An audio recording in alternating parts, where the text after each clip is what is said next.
रिश्तों की अहमियत। राज आज दफ्तर से दोपहर में ही आ गया। पत्नी ने देखा कि राज बहुत परेशान लग रहा है तो तुरंत ही पूछ लिया, क्या हुआ जी? आप ठीक तो हैं? हाँ, मैं ठीक हूँ, लेकिन क्या? बीच में टोकते हुए राज की पत्नी निधि ने पूछा। राज के माथे पर चिंता की लकीरें दौड़ रही थी और उन्हीं लकीरों पर पसीने की बूंदें ऐसे तैर रही थी मानो कुछ लिख कर बयान करना चाहती हूँ। आप कुछ बोलते क्यों नहीं? निधि ने एक बार फिर से पूछा, लेकिन राज अभी भी जवाब देने की हालत में नहीं लग रहा था। फिर भी उसने हिम्मत कर बताने की कोशिश की, क्या हुआ जी? आप ठीक तो हैं ना? हाँ, मैं ठीक हूँ, लेकिन क्या? बीच में टोकते हुए राज की पत्नी निधि ने पूछा। राज के माथे पर चिंता की लकीरें दौड़ रही थी और उन्हीं लकीरों पर पसीने की बूंदें ऐसे तैर रही थी मानो लिख कर बयान करना चाहती हों। आप कुछ बोलते क्यों नहीं? निधि ने एक बार फिर से पूछा, लेकिन राज अभी भी जवाब देने की हालत में नहीं लग रहा था। फिर भी उसने हिम्मत कर बताने की कोशिश की, तुम्हारे पापा का फ़ोन आया था, सब ठीक तो है ना? बीच में टोकते हुए उसकी पत्नी बोली। हाँ, सब सब ठीक है। बस वो कह रहे थे कि केतन का उनसे झगड़ा हो गया है और वो उनसे अलग रहना चाहता है। केतन का तो दिमाग ख़राब हो गया है। अभी शादी को 2-4 दिन भी नहीं हुए और माँ बाप से अलग होने की बात कर रहा है। निधि गुस्से में निधि बोली। उसे शांत करने के लिए राज ने उसे समझाने की कोशिश की। हो सकता है केतन सही हो, तुम्हारे माता पिता ने ही कुछ गलत किया हो। आप भी क्या बात कर रहे हैं? मैं बचपन से जानती हूँ अपने माँ बाप को, वो गलत नहीं हो सकते जिन्होंने मुझे पाल पोस कर इतना बड़ा किया। क्या तुम्हें लगता है वो गलत हो सकते हैं? लेकिन हम इसमें क्या कर सकते हैं? मुझे अभी जाना है केतन के पास। उससे पूछूंगी कि उसने ऐसा करने की हिम्मत कैसे हुई। लेकिन क्या इस समय जाना सही होगा? ये सब मैं नहीं जानती। मुझे जाना है तो जाना है बस।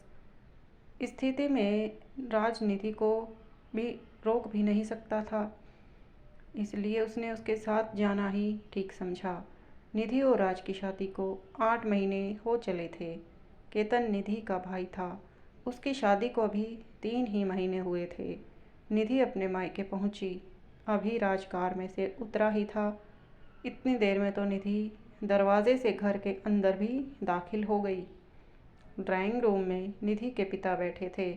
निधि गुस्से में तिलमिलाई हुई उनके पास जा पहुंची और बोली, कहाँ है केतन? लगता है उसका दिमाग खराब हो गया है।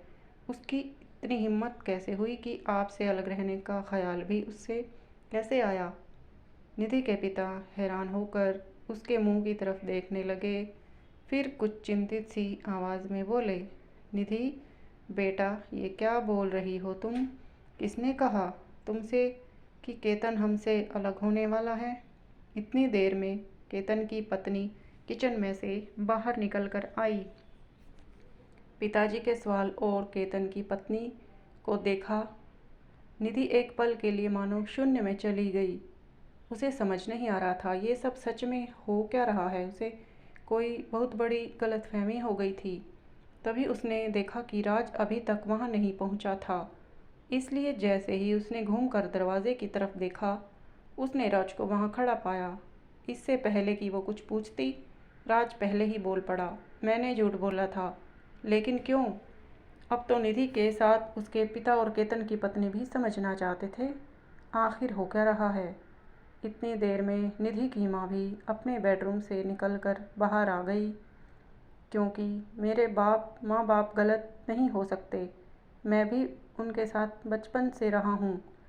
ज़रूर गलती तुम्हारी रही होगी। निधि सब समझ चुकी थी। उसे एहसास हो चुका था। निधि की आंखें आंसुओं से भर चुकी थी और वो कांपती हुई आवाज़ में बोली, हम आज ही माँ बाबूजी को घर लाएंगे। लेकिन वो गए ही कहाँ हैं? क्या मतलब? मुझे पता था तुम्हें रिश्तों की अहमियत जल्द ही समझ आ जाएगी, इसलिए मैं उन्हें बड़ी दीदी के घर छोड़ आया था। तुम्हारे घर जाने से पहले वो घर पहुंच जाएंगे। आप भी ना। फिर निधि ने राज को गले से लगा लिया। फिर दोनों अपने घर को चल पड़े। बस यही है रिश्तों की अहमियत। कहानी पसंद आए तो लाइक और चैनल को सब्सक्राइब करें। धन्यवाद।